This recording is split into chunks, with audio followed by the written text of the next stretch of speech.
السلام عليكم ورحمة الله وبركاته. بسم الله والصلاة والسلام على رسول الله وعلى آله وصحبه ومن والاه. যাবতীয় প্রশংসা আল্লাহ রাব্বুল আলামিনের জন্য, যিনি আমাদেরকে প্রতি সপ্তাহের ন্যায় আজও সাপ্তাহিক দারসুল হাদিসে আসরের সালাতের পরে আমাদের নিয়মিত দারসুল হাদিসে সমবেত হওয়ার বসার আল্লাহ তৌফিক দান করেছেন। এই জন্য আমরা আল্লাহ রাব্বুল আলামিনের কাছে শুকরিয়া জ্ঞাপন করি।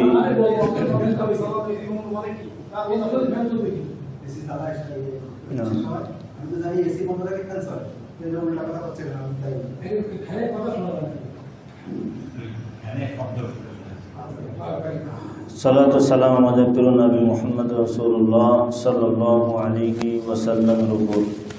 সম্মানিত দিনী ভাই ও বোনেরা, আমাদের ধারাবাহিক আলোচনার পর্ব হচ্ছে আজকে ৪৩তম, এবং গত সপ্তাহ থেকে আমরা যে আলোচনা শুরু করেছি ইমাম বুখারীর ধারাবাহিক আলোচনার মাধ্যমে, সেটা হচ্ছে সিফাতুল জান্নাতি ওয়ান নার, জান্নাত এবং জাহান্নামের গুণাগুণ, জান্নাত এবং জাহান্নামের পরিচয় এবং জান্নাত এবং জাহান্নামীদের পরিচয়। এ বিষয়ে আজকে হচ্ছে দ্বিতীয় পাঠ। যেহেতু এর আগে আমাদের গত সপ্তাহে আমরা এই জান্নাত এবং জাহান্নামের পরিচয়ে আলোচনা শুরু হয়েছে এবং বুখারীর হাদিস। আজকে গত সপ্তাহে আমরা 5টি হাদিস শুনেছিলাম জান্নাত এবং জাহান্নাম সম্পর্কে। আজকে এ বিষয়ের 6 নম্বর হাদিস থেকে আমরা আলোচনা শুরু করছি। প্রথম হাদিসের বর্ণনাকারী সাহাবী হচ্ছেন আনাস রাদিয়াল্লাহু তাআলা আনহু। তিনি বলেন, উসিবা হারিসাতু ইয়াউম বাদরিন ওয়া হুয়া গুলামুন, যে হারিসা বদর যুদ্ধে সে নিহত হয়। ইয়াউম বাদরিন ওয়া হুয়া গুলামুন, আর সে সময় সে ছিল পূর্ণ যুবক, কেবল সাবালক হয়েছে, প্রাপ্তবয়স্ক হয়েছে। সে অবস্থায় সে আল্লাহর রাস্তায় বদর যুদ্ধে শহীদ হয়ে যায়। ফাজাআত উম্মুহু ইলা নবী সাল্লাল্লাহু আলাইহি ওয়াসাল্লাম, অতঃপর হারিসের মা আল্লাহ নবীর কাছে আসে। ফাকালাত, বলে, ইয়া রাসূলুল্লাহ, হে আল্লাহ নবী, হে আল্লাহ রাসূল, ক্বাদ আরাফতা মানজিলাতা হারিসাতা মিন্নি, আপনি জানেন যে হারিস আমার কাছে, হারিসের অবস্থা আমার কাছে কেমন, অর্থাৎ আমার কাছে সে হচ্ছে কলিজার টুকরা, আমার অত্যন্ত আদরের ছেলে সে। ফাইয়াকু ফিল জান্নাতি আসবিরু ওয়া আহতাসিবু, সে তো বদর যুদ্ধে শহীদ হয়েছে, বদর যুদ্ধে সে মারা গেছে। তো যদি সে জান্নাতি হয় এর মাধ্যমে, তাহলে আমি ধৈর্য ধারণ করব এবং আমি সওয়াবেরও আশা করব, যদি সে জান্নাতি হয় এই বদর যুদ্ধে নিহত হওয়ার মাধ্যমে।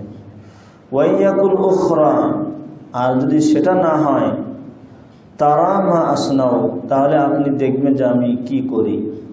অর্থাৎ মানে জাহেলি যুগের যে সমস্ত কান্দাকাটি সেগুলো সে করবে, আর যদি সে জান্নাতি হয় তাহলে সব বাদ দিয়ে ধৈর্য ধারণ করবে এবং সওয়াবের আশা করবে। এ কথা যখন হারিসের মা আল্লাহ নবীর কাছে বলল, তখন ফাকাল নবী সাল্লাল্লাহু আলাইহি ওয়াসাল্লাম বললেন, ওয়াই হাকি আউ হাবিলতি, ধ্বংস হোক তোমার, নাকি তুমি বেদিন হয়ে গেছো। আওয়া জান্নাতুন ওয়াহিদা হিয়া, তোমার ছেলে হারিস কি যেমন তেমন জান্নাতে থাকবে। ইন্নাহা জিনানুন কাসীরা, বরং জান্নাতে রয়েছে অনেকগুলি স্তর। ওয়া ইন্নাহু লাফি জান্নাতিল ফিরদাউস, আর সে থাকবে জান্নাতুল ফিরদাউসে। সুবহানাল্লাহ। তো এখান থেকে বোঝা গেল যে হ্যাঁ, আল্লাহ রাস্তায় প্রকৃতপক্ষে যারা শহীদ, যারা আল্লাহ রাস্তায় তার দিন বিজয় করার লক্ষ্যে যান জীবন দিতে যে যারা বিজয় হয়, তাদের মর্যাদা এবং তাদের স্থান কত উপরে এবং কত ঊর্ধ্বে আল্লাহর নিকট। এ বিষয়ে 70 নম্বর হাদিস, হাদিসের বর্ণনাকারী সাহাবী আবু হুরায়রা রাদিয়াল্লাহু তাআলা আনহু, সর্বাধিক হাদিস বর্ণনাকারী হিসেবে যিনি খ্যাতি অর্জন করতে পেরেছে, সম্মান অর্জন করতে পেরেছে। তিনি বলেন, রাসূলুল্লাহ সাল্লাল্লাহু আলাইহি ওয়াসাল্লাম বলেন, মা বাইনা মিন মানকাবাইল কাফিরি মাসিরাতু সালাসা আয়ামিন লিরাকিবিল মুসরি'। এখানে যেহেতু ইমাম বুখারী এই অধ্যায়ে জান্নাত এবং জাহান্নাম একসাথেই নিয়ে এসেছেন, জান্নাতের বর্ণনা এবং জাহান্নামের বর্ণনা, তাই এই হাদিসটি হচ্ছে জাহান্নামীদের ভয়াবহ অবস্থা সম্পর্কে এই হাদিসটি। তিনি আল্লাহ নবী সাল্লাল্লাহু আলাইহি ওয়াসাল্লাম বলছেন যে জাহান্নামী কাফেরদের দেহ কত বড় হবে, তাদের শাস্তি বেশি করে অনুভব করানোর জন্য, শাস্তির মাত্রা যাতে করে বেশি উপভোগ করে বেশি কষ্ট পায়, সেই জন্য আল্লাহ রাব্বুল আলামিন জাহান্নামীদের দেহকে বড় করবেন, তাদের অবয়বকে বৃহৎ আকার করবেন, যাতে করে শাস্তি বেশি উপলব্ধি করতে পারে, শাস্তি বেশি চাকতে পারে। তাই আল্লাহ নবী সাল্লাল্লাহু আলাইহি ওয়াসাল্লাম বলেছেন, মা বাইনা মানকিবাইল কাফিরি, জাহান্নামের কাফেরদের এক কাঁধ থেকে আর এক কাঁধের দূরত্ব হবে সালাসাতু আইয়ামিন লিরাকিবিল মুসরি', দ্রুতগামী সোয়ারি 3 দিন 3 রাত চললে যত দূর যেতে পারে অত দূর চলা হবে জাহান্নামীদের এক কাঁধ থেকে আর এক কাঁধ, মানে 2 কাঁধের মাঝখান এত লম্বা হবে। তাই তার দেহ কত বড় হবে। উদ্দেশ্য হলো শাস্তি বেশি করে আস্বাদন করানোর জন্য। নাউযুবিল্লাহি মিন যালিক। আল্লাহ রাব্বুল আলামিন আমাদেরকে জাহান্নাম এবং জাহান্নামীদের বৈশিষ্ট্য বা তাদের কর্ম থেকে আল্লাহ আমাদেরকে রক্ষা করুন। এ বিষয়ে 8 নম্বর হাদিসের বর্ণনাকারী সাহাবী আবু সাহল ইবনে সাদ সেই হাদিসের বর্ণনাকারী সাহাবী, তিনি রাসূলুল্লাহ সাল্লাল্লাহু আলাইহি ওয়াসাল্লাম রাসূল সাল্লাল্লাহু আলাইহি ওয়াসাল্লাম থেকে তিনি বর্ণনা করেন, ক্বালা ইন্না ফিল জান্নাতি লাশাজারাতান।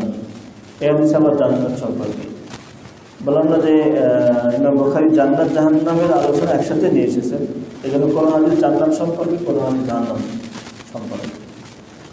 এই হাদিসের জান্নাতের বিস্তৃত এবং জান্নাতের বিস্তৃতি এবং তার প্রশস্ততা সম্পর্কে এবং জান্নাতের নিয়ামতের দীর্ঘতা এবং বৃহৎ সম্পর্কে এই হাদিস। তিনি বলেন, রাসূল সাল্লাল্লাহু আলাইহি ওয়াসাল্লাম বলেছেন, ইন্না ফিল জান্নাতি লাশাজারাতান, জান্নাতে রয়েছে এমন এমন সুন্দর আনন্দমুখর বা দৃষ্টি নন্দিত বৃক্ষ গাছ, ইয়াসিরুর রাকিবু ফি যিল্লিহা মিআতু আমিন লা ইয়াকতাউহা, যে গাছের ছায়া দিয়ে চলবে একজন আরোহী কতদিন চলবে? মিআতু আমিন, 100 বছর একটা আরোহী এই গাছের ছায়া অতিক্রম করার জন্য চলতে থাকবে, কিন্তু 100 বছর চলার পরও সেই গাছের ছায়াকে শেষ করতে পারবে না। সুবহানাল্লাহ, এত বড় বড় গাছ আল্লাহ রাব্বুল আলামিন জান্নাতে রেখেছেন। কেননা ছায়া মানুষের একটা মানে আরামদায়ক এবং মানুষের উপকারী একটি বিষয়। এই জন্য আল্লাহ কোরআনে বলছেন, হালিযুলুমাত ওয়ালা নূর ওয়ালা যিল্লু ওয়ালা হারুর, যে আলো আর অন্ধকার কি সমান এবং ছায়া এবং রোদ খরা কি সমান সমান। কোরআন আল্লাহ রাব্বুল আলামিন মুমিন এবং কাফের এবং যারা ভালো অর্জন করে এবং যারা অর্জন করে না তাদের দৃষ্টান্ততে যে ওইভাবে তিনি অন্ধ আর চক্ষুষ্মান, ছায়া এবং রোদ, তারপরে এভাবে তিনি দৃষ্টান্ত দিয়ে আমাদেরকে বুঝিয়েছেন। এ বিষয়ে 9 নম্বর হাদিসে বর্ণনাকারী সাহাবী আবু সাঈদ খুদরি রাদিয়াল্লাহু তাআলা আনহু, তিনি বলেন, রাসূলুল্লাহ সাল্লাল্লাহু আলাইহি ওয়াসাল্লাম বলেছেন, ইন্না ফিল জান্নাতি লাশাজারাতান ইয়াসিরুর রাকিবু জাওয়াদান মুদমারা আসরি' মিআতু আমিন মা ইয়াকতাউহা। একই অর্থবোধক হাদিস, কিন্তু এখানে আরো বেশি অর্থ এবং তাকিদ বুঝিয়েছেন যে জান্নাতে এমন বৃক্ষ রয়েছে যার ছায়া দিয়ে এমন দ্রুতগামী এবং প্রশিক্ষণপ্রাপ্ত শ্রেষ্ঠ সোয়ারি চলবে 100 বছর, কিন্তু মায়াত্তাওয়া, কিন্তু সেটা কেউ অতিক্রম করে শেষ করতে পারবে না। এখানে আল্লাহ রাসূল সাল্লাল্লাহু আলাইহি ওয়াসাল্লাম যে সোয়ারি অতিক্রম করবে সেই সোয়ারির সর্বোচ্চ গুণাগুণ এখানে উল্লেখ করেছেন, যে সেই সোয়ারিটা হবে জাওয়ার, মানে শ্রেষ্ঠ সোয়ারি, আরোহণ। মুদমার, আসারি মুদমার মানে এটা হচ্ছে তোমার ঘোড়ার একটা প্রকার, যে ঘোড়াগুলি যুদ্ধের জন্য ব্যবহার করা হয়। এই মুদমার ঘোড়া কিভাবে তৈরি করা হয় এটাকে বলা হচ্ছে হাদিসে সরাতে ব্যাখ্যাতে, যে মুদমার ঘোড়া তাকে বলা হয় যে ঘোড়াগুলি তৈরি করা হয় যুদ্ধের জন্য। প্রথমে তাকে খাবার দেওয়া হয়, মানে প্রচুর আকারে তাকে বেশি বেশি খাবার দেওয়া হয় এবং মানে স্বাস্থ্যকর খাবার দেওয়া হয়, প্রোটিনযুক্ত খাবার দেওয়া হয়। খাবার বেশি করে খাওয়ানো হয় কিছুদিন। যখন সে অত্যন্ত মানে হেলদি হয়ে যায় তখন তাকে তার খাবারটাকে পরিমাণে মাত্রায় কমায় নিয়ে আসে, কম করে খাবার দিতে দিতে তার ওই স্বাস্থ্যটা একটা জটিল শরীরে পরিণত হয়। প্রথমে তাকে বেশি খাবার দেয়, দিয়ে তাকে বড় সড়ো করে, এরপরে তাকে খাবারের পরিমাণ কমায় এনে তারপরে আস্তে আস্তে করে খাবার পরিমাণ কমায় দেয়, যাতে করে সে সবল এবং মানে সোটাল এবং জটিল স্বাস্থ্যের ঘোড়ায় পরিণত হয়, যাতে করে সে শত্রুর মোকাবেলার সময় সে সাহসী হয়, হিম্মতি হয় এবং দীর্ঘ পথ সে চলতে পারে। এভাবেই এই ঘোড়াকে তৈরি করা হয়। আর সেই মানের দ্রুতগামী অনন্য ঘোড়া 100 বছর চলবে এই গাছের ছায়া দিয়ে, মায়াত্তাওয়া, অথচ সেটাকে শেষ করতে পারবে না। আল্লাহু আকবার। 10 নম্বর হাদিসের বিষয়। হাদিসের বর্ণনাকারী সাহাবী সাহল ইবনে সাদ রাদিয়াল্লাহু তাআলা আনহু أن رسول الله صلى الله عليه وسلم قال لا يدخلن الجنة من أمتي 70 أو 700 ألف। অবশ্যই এই জান্নাতে প্রবেশ করে আমার উম্মতের মধ্য থেকে 70 অথবা 70,000, 700 আলফ, 70 লাখ, 70 অথবা 70 লাখ। লা ইয়াদরি আবু হাজিম আইয়ুহুমা ক্বালা। আবু হাজিম সন্দেহ করেছে আল্লাহ রাসূলকে 70,000 বলেছে নাকি 70 লাখ বলেছে। ক্বালা মুতামাসিকুনা, যারা সে সংখ্যায় 70,000 হোক অথবা 70 লাখ হোক, আমার উম্মতের মধ্য থেকে জান্নাতে প্রবেশ করবে। মুতামাসিকুনা, যারা একজন আরেকজনকে ধরে থাকবে, মানে একজন আরেকজনের পরপরে থাকবে, মাঝখানে কোনো ডিস্টেন্স নাই। আখিযু বা'দুহুম বা'দা, একজন আরেকজনকে ধরে থাকবে। এটা আরো ক্লিয়ার করে দিল আল্লাহ নবী, যে কেমনভাবে তারা থাকবে, একজন আরেকজনকে ধরেই থাকবে শিকলের ন্যায়। লা ইয়াদখুলু আউয়ালুহুম হাত্তা ইয়াদখুলু আখিরুহুম। ফলে এরা এমনভাবে প্রবেশ করবে যে এদের প্রথম জন প্রবেশ করা আর শেষের জন প্রবেশ করা একসাথে হবে। প্রথম জন প্রবেশ আর তাদের সর্বশেষ জন প্রবেশ একই সাথে হবে, মাঝখানে কোনো বিরতি হবে না। উজুহুম আলা সূরাতুল কামারি লাইলাতুল বাদরি, আর তাদের চেহারা মণ্ডলী হবে পূর্ণিমার রাতের চাঁদের মতো, তাদের চেহারা মণ্ডলী হবে। এ বিষয়ে আর ছোট্ট দুটো হাদিস বলে আজকে আলোচনা শেষ। 11 নম্বর হাদিস। 11 নম্বর হাদিসের বর্ণনাকারী সাহাবী ও আন সাহলিন আন নবী সাল্লাল্লাহু আলাইহি ওয়াসাল্লাম, তিনি আল্লাহ নবী সাল্লাল্লাহু আলাইহি ওয়াসাল্লাম থেকে বর্ণনা করছেন, ইন্না আহলাল জান্নাতি লা ইয়াতারাউনা আল-গুরাফা ফিল জান্নাতি, যে যারা জান্নাতি হবে আল্লাহর ফয়সালায় বিচার আসারের পরে, তারা তাদের জান্নাতের তাদের রুমগুলা, বাসস্থানগুলা তারা সবাই দেখতে পাবে। জান্নাতে যাওয়ার আগেই তারা জান্নাতের ঘরগুলি তারা সব দেখতে পাবে। কিভাবে? বলছে কামা তারাউনাল কাওকাবা ফিস সামা, যে তোমরা যেমন আকাশের চাঁদ সবাই দেখতে পাও, আকাশের তারকাগুলি কাওয়াকিবুল তারকা, আকাশের তারকা দেখতে যেমন কোনো অসুবিধা হয় না, কারণ একজনের জন্য আর একজনের দেখতে কোনো ভিড় হয় না, সমস্যা হয় না, তেমনি জান্নাতেরাও তাদের জান্নাতের বাসস্থানগুলি দেখতে পাবে, এতেও কারোর কোনো দেখতে কষ্ট হবে না এবং একজনের জন্য আর একজনের কোনো বাধা সৃষ্টি হবে না।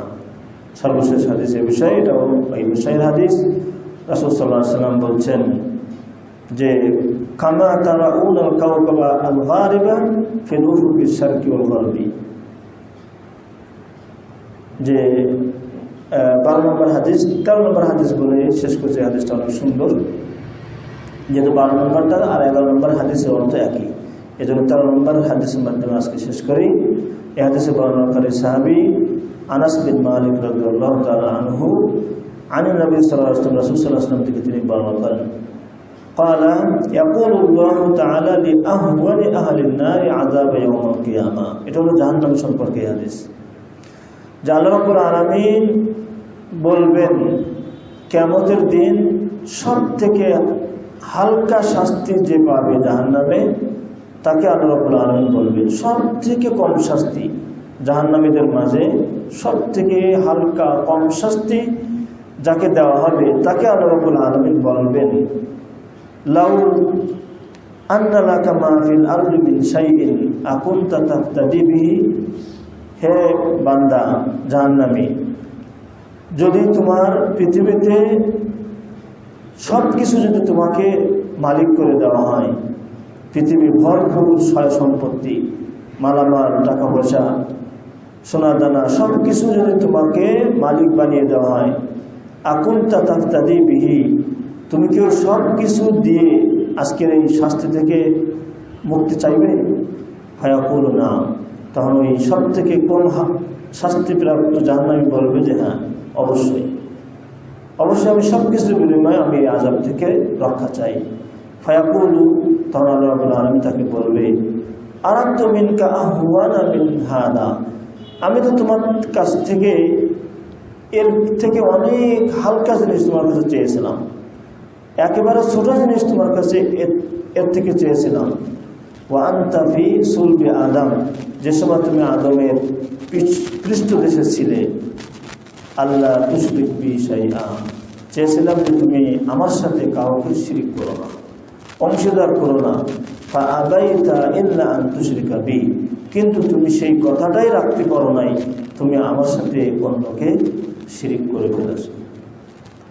তাহলে এখান থেকে বোঝা গেল যে শিরিক কত মস্ত বড় পাপ, আর যে শিরিকের গুনাহ আল্লাহ রাব্বুল আলামিন মৃত্যু করে ক্ষমা করবে না, আর যে শিরিক করার কারণে পৃথিবীর সব কিছুর বিনিময়েও সেদিন আল্লাহর কাছ থেকে মুক্তি পাওয়ার কোনো সুযোগ লাভ করবে না।